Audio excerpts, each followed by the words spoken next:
నమస్తే రమ్మగారు. నమస్తే జయ. రమ్మగారు, మనం పుత్రకుడు సిరీస్లో ఉన్నాం కదా. వీడు మరి సంజీవ్ ఉన్న ప్లేస్కి వెళ్ళాడు, దొరికింది. ముష్టి వాళ్ళందరితో కలిసి భోజనం వాళ్ళు వంట వండుకొని కూడా పెట్టారు కదా. తర్వాత ఏం జరిగిందండి? ఈ రామజోగి అనేవాడు చెప్తున్నాడు అనమాట ఊళ్ళో స్టోరీ. ఊళ్ళో నేను వెళ్తున్న ఊళ్ళల్లో ఒక ఊళ్ళో ఒక కరణం గారు ఉన్నారు. ఆయన భార్య పరమ గంపగయ్యాలి. ఒక కూతురు 3 కొడుకులు ఉన్నారు. ఆవిడ ప్రతి కొడుక్కి పెళ్లి చేయటం, ఆ కోడల్ని కొట్టి తిట్టి కాల్చుకు తిని డబ్బు తీసుకోగలిగినంత తీసుకుని అది ఉండగానేనో దాన్ని చంపేసో ఇంకో పెళ్లి చేసి అట్లా ఒక్కొక్కడికి 2 వేసి 3 వేసి 4 వేసి పెళ్ళిళ్ళు చేసింది. ఏదైనా కొడుకు కోడలు కొంచెం సయోధ్యగా ఉన్నారంటే తనైనా ఏదైనా తంపులు పెట్టేది, కూతురుతోటైనా పెట్టించేది. కొంతమంది ఉంటారు కోడళ్ళ మారి అనేవాళ్ళ ఆవిడ్ని, కోడళ్ళ పట్ల మారి. ఆ ఊళ్ళల్లో ఏమిటో మరి ఇట్లా జరిగినా సరే ఆడపిల్లలకి పెళ్ళిళ్ళు కావాలని పెళ్లి చేసేవాళ్ళు. అయితే ఇట్లా నానాగోలాగా ఉన్నది వాళ్ళ ఇంట్లో సంసారం. ఆ కరణం గారు భార్యని ఏమీ కంట్రోల్ చేయలేకపోయేవాడు. ఆవిడ ఏదైనా తేడా వచ్చిందంటే చేతిలో ఉన్న వస్తువు ఎత్తి ఆయన నెత్తి మీద కొట్టేది. అందుకని మాట్లాడకుండా ఊరుకునేవాడు. ఎంత క్యాజువల్గా చెప్తున్నారు కథ కదా, అంతే. నిజమైతే అలా చెప్పలేం మనం. అక్కడి నుంచి ఆయన సంపాదన పరుడు బాగా. అయినా కూడా సంపాదన పరుడు అయితే పెళ్ళానికి లోకువైన మొగుడు ఏ కాలమైనా సంపాదన పరులై కూడా భార్యలకి గడగడలాడేవాళ్ళు ఇప్పటికీ ఉన్నారంటే నువ్వు నమ్మాలి. ఇప్పటికీ సంపాదన పరులైనా సరే భార్య అంటే భయం, ఆవిడ ఊరుకోదు, కొడుతుంది. ఇప్పుడైతే ఏదో డివోర్సు పాడు పసరం వచ్చినాయి, అప్పుడే ఉన్నాయి, ఏం లేవు. చచ్చినట్టు ఆ భార్యతో ఉండవలసిందే. మహా అయితే ఇంకో పెళ్లి చేసుకోగలరు. ఆవిడ వచ్చిన దాన్ని కూడా బతకనేదు. అంతే. గయ్యాలి వాళ్ళకి వాళ్ళదే రాజ్యం, అంతే. అయితే ఆ సంపాదన పరుడవటంతో ఆయన డబ్బు మీద ఆశతోటి ఆడపిల్లలు వచ్చేవాళ్ళు, వీళ్ళకి ఇంటికి వచ్చేవాళ్ళు. ఈవిడ కాల్చుకు తినేది, పిల్లలు కలుగుతూనే ఉండేవాళ్ళు. ఇంతే ఇటగే నడుస్తుండేది. అయితే ఏమైంది, ఒక 3వ కొడుక్కి 3వ పెళ్లి చేశారు. 3వ పెళ్లి చేసిన తర్వాత వియ్యంకుడు చాలా గట్టివాడు.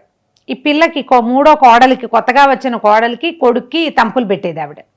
తంపులు పెడితే ఓనాటి సాయంకాలం తండ్రి వచ్చేసరికల్లా ఆ పిల్లేమో వాళ్ళ నాన్నకి చెప్పింది, తన అత్తగారు ఎట్లాంటి వేషం వేస్తుందో, భర్తకి తనకి ఎట్లాంటి తంపులు పెడుతుందో చెప్పింది వివరంగా.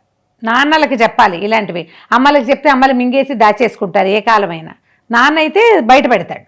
ఆ నాన్న ఏం చేశాడు, వియ్యంకుడు, ఈ తంపుల మారి కోడళ్ళ మారి గారి వియ్యంకుడు వాకిట్లో నిలబడి, నీ అంతు చూస్తాను, నువ్వు కోడళ్ళ మారివని తెలిసి కూడా మీ ఆయన మంచితనం చూసి నీ కొడుకు బుద్ధిమంతుడని పిల్లనిస్తే నువ్వు మా పిల్లని కూడా చంపేద్దామని చూస్తున్నట్టున్నావు.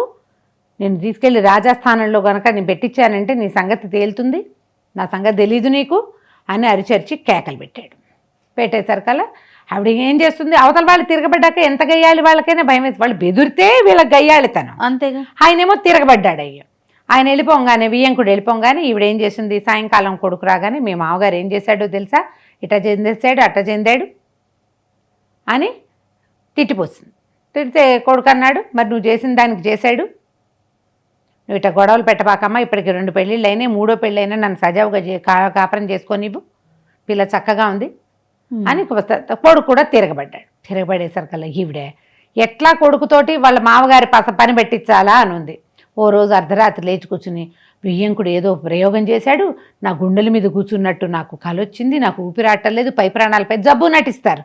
ఈ కొడుకు అన్నాడు, నువ్వు మంచినీళ్ళు తాగి పడుకో, ధూపం వేసుకుని పడుకో, రేపొద్దునే ఏదో ఒకటి చేయించుకుందు కానీ అన్నాడు. తెల్లవారంగానే ఆవిడంది, నువ్వు ఒక భూత వైద్యుడిని పిలు, మీ మామగారి పని పట్టాలి, ఆయన వాడు వచ్చి నా గుండెల మీద కూర్చుంటున్నాడు రాత్రిళ్ళు అన్నది. అనేసరికల్లా కొడుకు ఇప్పుడు కేకలేశాడు, నువ్వు ఏదో ఒకటి రంపతెగులు తేవద్దమ్మా, నేను అట్లాంటివేం తేను, నేను అవి చేయను.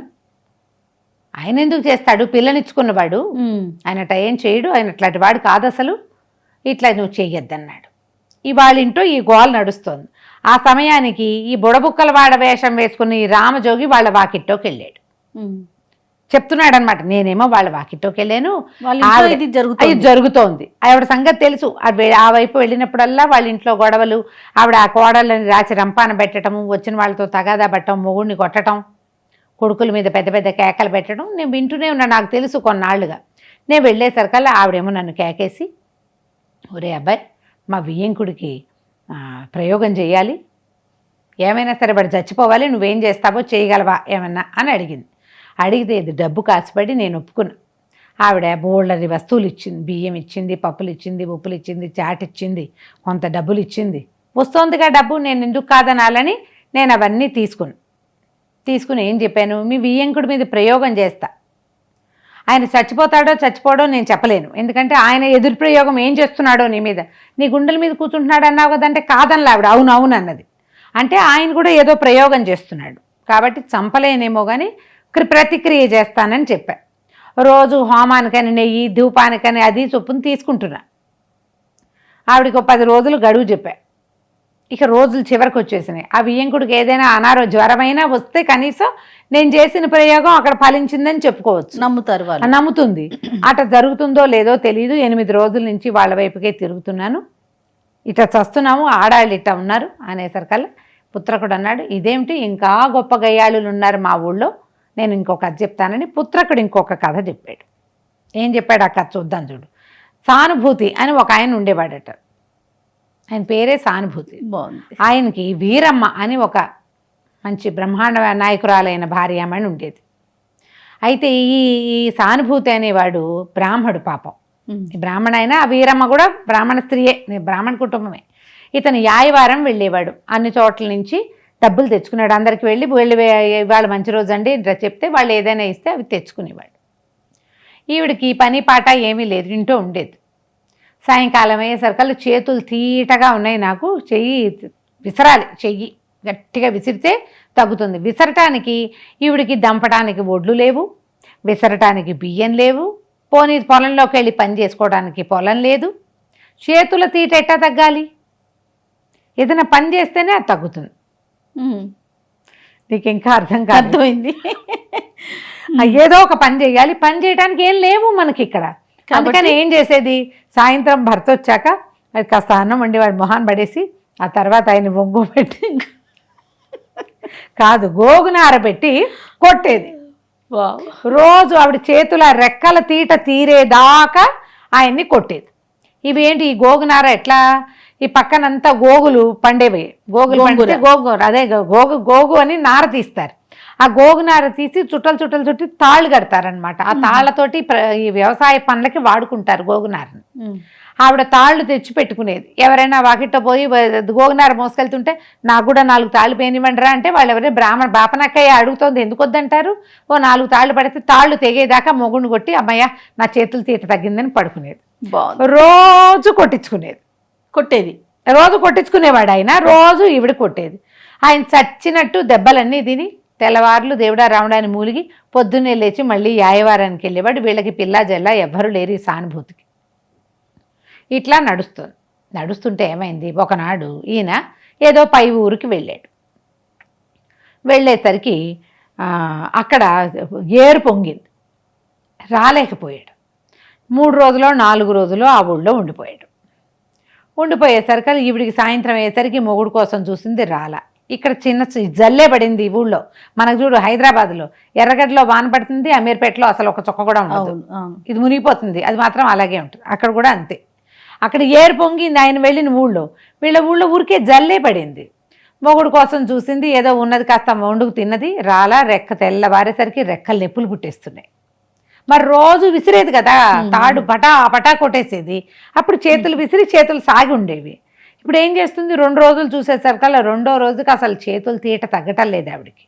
అందుకని ఏం చేసింది, ఆ ఊళ్ళో కొంచెం అడవి వైపుకి పెద్ద రావి చెట్టు ఉంది, బ్రహ్మాండమైంది. ఈవిడ 2 కట్టల గోగుతాళ్ళు మోసుపోయి ఆ రావి చెట్టుని చిత్తకొట్టేసింది రావి చెట్టుని. అమ్మయ్య చేతులు తీట తగ్గిపోయిందని ఆ తాళ్ళు అక్కడ బారేసి ఇంటికి పోయింది. ఆ సాయంకాలం నాడు ఈ సానుభూతి గారు తిరిగి వస్తుంటే ఈ రావి చెట్టు మీద ఒక బ్రహ్మరాక్షసుడు ఉన్నాడు. వాడు కింద కూర్చుని మూలుగుతుంటే ఈ వస్తున్న సానుభూతి, ఎవరో మూలుగుతున్నారు నాయనా, ఎవరినైనా మూలుగుతున్నారు, ఎవరినైనా అని కేకలు పెట్టాడు. నడిచొస్తున్నాడు, ఎవరో మూలుగుతుంటే దారిపోయే వాళ్ళు ఎవరో పడిపోయారు పాపము, ఏవో దెబ్బలు తగిలి పడిపోయినట్టున్నారు, సహాయం చేద్దామని ఎవరినైనా అంటే నేనే రావి చెట్టు దగ్గర ఉన్నాను, ఇట్రా అని పిలిచాడు ఆ బ్రహ్మరాక్షసుడు. ఈ నెళ్ళేసరికల్లా బ్రహ్మరాక్షసుడు ఒంటి నిండా వాతలతోటి నెత్తి మీద చేతులు పెట్టుకుని కూర్చుని ఉన్నాడు. ఏమైంది, ఎవరు బాబు అంటే, నేను బ్రహ్మరాక్షసుని ఈ రావి చెట్టుని పెట్టుకుని ఉన్నాను, ఈ ఊళ్ళో ఎవరితో పిశాచుంది, అది వచ్చి నన్ను వీటి పెట్టి గోగునార పెట్టి చావచిత కొట్టేసింది. నా జీవితంలో ఎరగను, ఆ చెట్టును పట్టుకుని ఉన్నా, అన్ని చెట్టు కొట్టిన దెబ్బలన్నీ నా ఒంటి మీదే పడ్డాయి. అమ్మో ఎవర్రా ఆ పిశాచి నాయనా, నా వల్ల కావట్లేదు, అన్నాడు. అనేసరికి సానుభూతి అన్నాడు, ఆ గోగు తాళ్ళు అక్కడ కనపడుతున్నాయి, తాళ్ళు చూస్తే తెలిసిపోయింది మందేనని. అయ్యా బాబు అది నా పెళ్ళామేనండి, అది రోజు ఇటకే చేస్తుందండి అన్నాడు. అనేసరికి ఊరిని దుంపదిగా రావి చెట్టు మొదట్లో ఉన్నవాడిని నేనే తట్టుకోలేకపోయాను, మానవ మాత్రుడిని, బకప్రాణివి, మానవ మాత్రుడివి, నువ్వెట్టా తట్టుకుంటున్నావురా ఆయన అంటే 15 ఏళ్ళుగా అలవాటు అయిపోయింది స్వామి, రోజు మా ఆవిడ కొడుతుంది, పొద్దున్న లేచి అటాగే పనిలోకి వెళ్తాను నేను అనేసరికల్లా రావి చెట్టు వీడన్నాడు బ్రహ్మరాక్షసుడు, అయ్యో నీకెంత కష్టం వచ్చింది, ఒక్కనాడే నేను పడలేకపోయానే, నేను ఇవాళ రాక్షసుడిని అయ్యాను కానీ ముందు బ్రాహ్మణ్ణి కదా, సాటి బ్రాహ్మడివి, నువ్వు ఇట్లా బాధపడుతుంటే నేను చూడలేకపోతున్నాను, ఓ పని చెయ్యి, ఈ పెళ్ళాన్ని వదిలిపెట్టి ఎక్కడికైనా పో అంటే, నేను ఎక్కడికి పోతాను బాబు, ఈ ఊళ్ళో అలవాటు, నేనేమో యాయవారం బతుకున్నది అనగానే బ్రహ్మరాక్షసుడు అన్నాడు, నీకు మంచి మార్గం చెప్తా, ఈ పక్కన రాజుగారికి అందమైన కూతురుంది, నే పోయి ఆ పిల్లని పట్టుకుంటా, 2-3 రోజులు ఆగి, ఒక వారం రోజులు ఆగి నువ్వు రా, నా వారము దెబ్బలు తిను, నీ పెళ్ళంతో నీకు తప్పదు కాబట్టి, వారం తర్వాత వచ్చి నేను రావి చెట్టు బ్రాహ్మణ్ణి అని నా చెవిలో చెప్పావా, నేను ఆ పిల్లని వదిలి వెళ్ళిపోతా,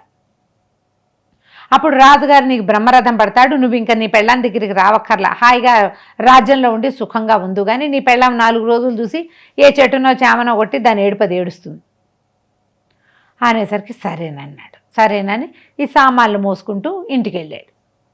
అంతకుముందు మెత్తటి మనిషిని కొట్టేది వీరమ్మ గారు, ఇప్పుడు చెట్టును కొట్టేసరికల్లా రెక్కలు నొప్పులు పుట్టినాయి.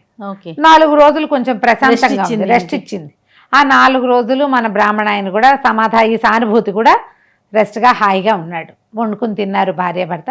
4-5 రోజుల తర్వాత నేను ఏదో పై ఊరు వెళ్తున్నాను, 2 రోజులు మేనేజ్ చేసుకోమని పెళ్ళాన్ని చెప్పి ఈ పెద్ద రాజ్యం వైపుకి దారి తీశాడు. ఇతను ఊళ్ళోకి వెళ్ళక ముందే తెలిసిపోయింది, రాజుగారి అమ్మాయి భర్తతోటి పెళ్ళయింది, వివాహితే, భార్యాభర్త పక్కపక్కన పడుకుని ఉండగా ఆ పెద్ద గురక పెడుతోందిట. గురక పెడుతుంటే భర్త లేవ తీశాడు రాకుమార్తెని, ఏమిటట గురక పెడుతున్నావు అనేసరికల్లా, అవురవరా నన్ను గురకంటావా అని చెప్పేసి మొహాన్ని 2 చేతులతో ఇట్లా బరికేసింది ఆయన్ని. స్టోరీ అంతా భర్తలు కొట్టటమేనా? బరికేసరికి కంగారు పడి అసలు ఏనాడు ఏమీ చెయ్యని పిల్ల, పైగా కొత్త పెళ్లి కూతురు 6 నెలలో అయింది పెళ్ళయ్యి, ఆ కంగారు పడి కేకలు పెట్టాడు. సైనికులు పరిగెత్తుకొచ్చారు, ఆ వీళ్ళు ఉంటారు కదా అంతఃపురంలో దాసులు, వీళ్ళు అల్లుడు గారు అరుస్తున్నాడని వెళ్ళి లోపలికి వచ్చేసరికి ఇంకేమైంది, మొహం నిండా నెత్తురుచారికలు, గోళ్లతోటి గీరేసింది, గుర్రాన్ని శబ్దం వస్తుంది రాకుమారి నోట్లోంచి. వీళ్ళు కంగారు పడి ఏదో చేష్టలాగా ఉందని 2-3 సాయం పట్టి అల్లుడు గారిని బయటికి లాగేశారు. ఆ రాజకుమార్తె వెంటనే ఏం చేసింది, చేతులు గోళ్ళు పెట్టి దిళ్ళు పరుపులు అన్నీ చింపి పోగులు పెట్టింది, సామాన్లన్నీ విసిరేసింది. చిలికత్తెలు ఎవరైనా లోపలికి వస్తే ఎవరి మొహం గీరేస్తో 2-3 శాస్తయింది, లోపలికి వెళ్ళడానికి వీల్లేదు. బయట ఏం చేశారు, 2-3 భూత వైద్యుల్ని పిలిచారు. వాళ్ళు ముగ్గేసి నిమ్మకాయలు పెట్టి ఏమన్నారు, ఏదో బ్రహ్మరాక్షసు పట్టింది పాపని, ఏదైనా మార్గం చూసుకోండి అన్నారు. మార్గం చూసుకోండి అంటే వాళ్ళు ఆమంటారు ఢూమంటారు, ఏ ఢూమన్నా ఇది లేవదు. ఏదైనా నిమ్మకాయలు కనుక వాళ్ళు లోపలికి విసిరారంటే అవన్నీ చింపి రసం తీసి వాళ్ళ మొహాలే కళ్ళలో పడేలాగా విసిరేస్తుంది. గద్దాటదు, గదిలో ఉండట్లేదు, ఎవరికీ లొంగటాల. 4 రోజులైంది, అసలు రాజకుమార్తె అన్నం పానం లేదు, పిల్ల చూస్తే బక్క చిక్కిపోయింది, అరుపులు కేకలు ఏమో మిన్నంటిపోతున్నాయి. సామాన్లన్నీ చింపేసింది, విసిరేసింది, గోడలు పగలగొట్టేసింది. పిల్ల చూస్తే బక్క పిల్ల. 4 రోజులు గడిచింది. సరే ఇదంతా తెలుసుకున్నాడు. ఈ సానుభూతి వచ్చి అంతఃపురం దగ్గర ఉన్న వాళ్ళకి చెప్పాడు, నేను భూత వైద్యుడిని, నేను చూడ్డానికి వచ్చానని. అనగానే రాజుగారి దగ్గర తీసుకుపోయారు. రాజుగారు ఈ బ్రాహ్మణి బకచిక్కి వీపంతా చారలు తేలిపోయి సామాన్యంగా ఉన్నవాడిని చూసేసరికి వీడేం చేస్తాడని, వద్దండి మాకు భూత వైద్యులు ఏమి వద్దంటే, కాదండి నేను అదొక్కటే చేస్తా, నా మాట వినండి, నాకు ఒక్క అవకాశం ఇవ్వండి అని బాగా బతిమలాడాడు. అల్లుడు గారు అన్నారు, ఏ పుట్టలో ఏ పాముందోనండి, ఇంత మహామహా బ్రహ్మాండ నాయకులు ఏం చేయలేకపోయారు, ఒక్కోసారి చిన్న మేకే పెద్ద పని చేస్తుంది, పంపిద్దాం పట్టండి అని ఈ బ్రాహ్మణాయన్ని ఈ సానుభూతిని అంతఃపురంలోకి ప్రవేశపెట్టారు. ఆ తలుపులు దోసేసరికి లోపల నుంచి గుడ్లూరిని చూస్తూ రాకుమార్తె పెద్ద కేకలు పెట్టింది. ఏం దండం పెట్టి, మహానుభావ మర్చిపోయినట్టు రావి చెట్టు బ్రాహ్మణ్ణి, మా ఆవిడతో దెబ్బలు తిన్నావు మర్చిపోయావా నువ్వు అనగానే వెంటనే బ్రహ్మరాక్షసుడు దిగిపోయి ఈ సానుభూతి దగ్గరకు వచ్చి, అరే అబ్బాయి నేను ఇక్కడి నుంచి వెళ్ళిపోతా, కానీ నాకు ఒకటి తెలిసింది, ఇట్లా యవ్వనంలో చిన్నగా ఉన్న పిల్లల్ని, ఆడపిల్లల్ని పట్టుకుంటే గొప్ప సౌఖ్యంగా ఉంటుంది, నీకోసమని ఈ పిల్లల్ని వదిలిపెట్టి వెళ్తున్నా, నేను పక్క రాజ్యంలోకి వెళ్ళిపోతా, నువ్వు మాత్రం అక్కడికి రావద్దు, ఇక్కడ ఈ రాజు నీకు ఇవ్వగలిగినంత ఇస్తాడు, హాయిగా సుఖంగా బతుకు అనగానే సరేనన్నాడు. రాకుమార్తె బెళ్ళబీటుగా పడిపోయింది. బ్రహ్మరాక్షసుడు లేచిపోయాడు అక్కడి నుంచి. నిద్ర కళ్ళు తెరిచి చూసి అమ్మ ఆకలిస్తుంది అంది. 5 రోజులు ఏమో అయింది పిల్ల అన్నం తిని. అమ్మో ఇంకేముందని ఈ మహారాణి గారు చేలికత్తెలు అంతా వచ్చి ఈ రాకుమార్తెను లోపల తీసుకుపోయి తిండి తిప్పలు చూశారు, బట్టలు పాతలన్నీ సరిచేసి గదంతా సరిచేశారు. రాజుగారు ఆశ్చర్యపోయాడు. నీ మామూలు యాయవారం బ్రాహ్మణులాగాను నువ్వు బాగా చేసావని ఇతనికి ఒక ఇల్లు వాకిలి ఏర్పరిచి బోళ్ళంత ధనం ఇచ్చి ఓ పిల్లని చూసి పెళ్లి కూడా చేసి ఇక్కడ ఉంచారు. కొన్నాళ్ళు గడిచింది, సంవత్సరం. ఈ లోపల పక్కరాజ్యం రాజుగారు కబురు చేశారు, మీ అమ్మాయికి బ్రహ్మరాక్షసుడు పడితే ఒకడెవడో వచ్చి బాగు చేసేట, ఇప్పుడు మా అమ్మాయికి కూడా అదే పరిస్థితి ఉంది, పంపండి వాడిని అనగానే ఇతని గుండెల్లో రాయబడింది సానుభూతికి. రావద్దని చెప్పాడు రాక్షసుడు, వెళ్తే వింటాడో విండో. ఏం చేయాలని ఆలోచించి, కాదండి నేనేదో ఒక్క మంత్రమే ఉంది, ఆ ఒక్క మంత్రానికి వాడు లొంగాడు, నేను వెళ్ళనండి అన్నాడు. కానీ రాజుగారు ఒప్పుకోవాలి. బాబాబు నీ పుణ్యం ఉంటుంది, వాళ్ళకు ఒక్కగానక పిల్ల, నాకైనా 4 ఆడపిల్లలు ఉన్నారు, వాళ్ళకు ఒకతే పిల్ల, ఏదో ఒకటి చెయ్యి నీకు చేతనైనంత అని బతిమిలాడి ఈ సానుభూతిని పక్క రాజ్యానికి పంపారు. రాజకుమార్తె మళ్ళీ సేమ్ డిట్టో అంతే, అక్కడ కూడా ఇల్లు వాకిలి ఏకం చేసింది, తలుపులు ఇల్లు బద్దలు కొట్టేసింది. వాడు హాయిగానే ఉన్నాడు రాక్షసుడు, పిల్లే పాడైపోతుంది పాపం. వెళ్ళేసరికల్లా ఎప్పుడైతే రావి చెట్టు బ్రాహ్మణ్ణి చూడగానే సానుభూతిని గుర్తుపెట్టేశాడు బ్రహ్మరాక్షసుడు. అవురవురా నీకు బోల్డ్ డబ్బిప్పిచ్చా కదా అక్కడ, రావద్దా నీకోసమనే కదా నేను అమ్మాయిని వదిలిపెట్టాను. నిజానికి ఈ పిల్లకంటే ఆ పిల్ల ఇంకా అందగత్తే, పైగా పెళ్ళై కాపురం చేస్తున్న పిల్ల, నాకు ఇంకా హాయిగా ఉంది దాంతో ఉన్నప్పుడు, నీకోసమని వదిలిపెట్టి వస్తే నువ్వు ఇప్పుడు ఇక్కడికి వచ్చి నా నెత్తి మీద కూర్చున్నావే అనగానే ఇతను అన్నాడు, అయ్యో బాబోయ్ అందుకు రాలేదండి, నేను అందుకు రాలేదు. అప్పుడెప్పుడో మీకు గుర్తుందా, మా ఒక ఆవిడ వీరమ్మ వచ్చి మిమ్మల్ని చితకొట్టింది, ఇప్పుడు అది నేను ఈ రాజుగారి రాజ్యంలో ఉన్నానని తెలుసుకుని ఇక్కడికి వచ్చింది, దాని నుంచి తప్పించుకునే ఉపాయం ఏదైనా చెప్తారేమో కనుక్కోవడానికి వచ్చానండి అన్నాడు. బ్రహ్మరాక్షసుడు ఉనికిపోయాడు. అమ్మో వీరం వస్తుందా అన్నాడు. వస్తోందండి, మరి ఇక్కడికి కూడా వస్తుందో ఏమో అనగానే భయం వేసేసింది. దాంతో ఒక్కనాడు దెబ్బలు తిన్నందుకే నాకు దుంప దిగిపోయింది. వీరమ నేను అసలు ఎక్కడా ఉండను, ఎక్కడున్నా అది నన్ను పట్టేసుకుంటుందేమో. ఎందుకంటే మొగుడిని కొడితే ఒకరోజు తీరుతుంది, బ్రహ్మరాక్షసుడున్న రావి చెట్టుని ఒక్కసారి కొట్టినందుకు 4 రోజులు చేతులు తీరిపోయిందని నా మీదకే వస్తుందేమో, నేను ఇక్కడ ఉండనని ఆ అమ్మాయిని వదిలిపెట్టి పారిపోయాడు. ఎప్పుడైతే బ్రహ్మరాక్షసుడు వెళ్ళిపోయాడో రాకుమార్తె పడిపోయింది.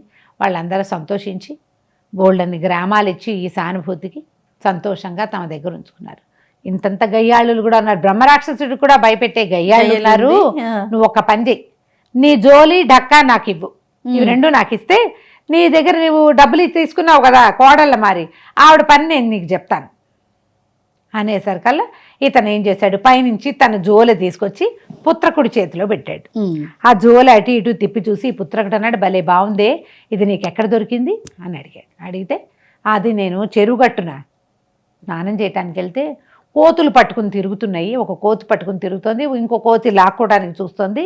నిజానికి కోతుల చేతిలో ఉంటే అదో పక్కన ఇదో పక్కన లాగి చింపేస్తాయి, కానీ ఇది బొంతతో కుట్టారు, అందుకని ఇది చిరగల బాగుందని నేను తెచ్చుకున్నాను, ఇది వచ్చాక నాకు డబ్బులు బాగా వస్తున్నాయి అన్నాడు. పుత్రకుడు నవ్వుతూ చెప్పాడు, సరే నేను నీకు కావలసిన ఏర్పాటు చేస్తాను, ఈ సంచి నాకు ఇవ్వమని సంచి భుజాన్ని వేసుకుని బయలుదేరాడు. ఈ బయలుదేరిన పుత్రకుడు వెళ్ళిపోయాడా, వీళ్ళకేమైనా సహాయం చేశాడా? ఇంతకుముందు మోసం చేసి సంచి తీసుకున్నాడు వాళ్ళ దగ్గర, దానివల్లే తన జీవితం పాడైపోయింది అనుకున్నాడు. ఇప్పుడు ఏం చేస్తాడు? సరైన పని, బొంత దొరికింది, బొంత సంచి దొరికింది, ఇప్పుడు ఏం చేస్తాడో మనం వచ్చే భాగంలో చూద్దాం. రైట్ అమ్మ గారు, నమస్తే. నమస్తే. And for more videos, Please subscribe to iDream. Please subscribe to iDream. Please subscribe iDream. And please subscribe to iDream. For more videos, subscribe to iDream. please like, share and subscribe to the channel. Congratulations, iDream. Subscribe to iDream. Subscribe to iDream. So subscribe to iDream Media. iDream ki iDream team andarki huge congratulations. Please subscribe iDream Media. Please subscribe to iDream. Subscribe iDream. Please subscribe to iDream. iDream అంటే నా కళల ఛానల్ను subscribe చేసుకున్నారు, నోరు తిరుగుతలేదు, మీరైతే గంట గుర్తు కొట్టండి. For more such videos, please subscribe to iDream. Subscribe to iDream. Please subscribe to iDream. Please subscribe iDream Media. Please do subscribe to iDream. Please subscribe to iDream Media. For best entertainment and information, please subscribe iDream. And don't forget to subscribe to iDream.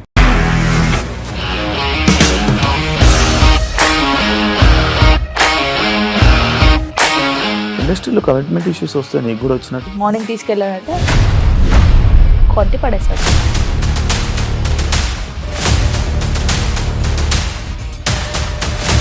ఒక్కళ్ళు కూడా చూడలేదు ఈ cinema అని చెప్పడానికి కూడా చాలా ధైర్యం కావాలి. అది నిజం కదా, దాంట్లో ధైర్యం ఏంటి ఇది? నెక్స్ట్ డే ప్లేట్ మార్చేస్తే తప్పు కదా. As of now we are comfortable this అని నేను అనుకుంటున్నాను. రష్మిక గారిది మీది ఒకే ఊరంట కదా.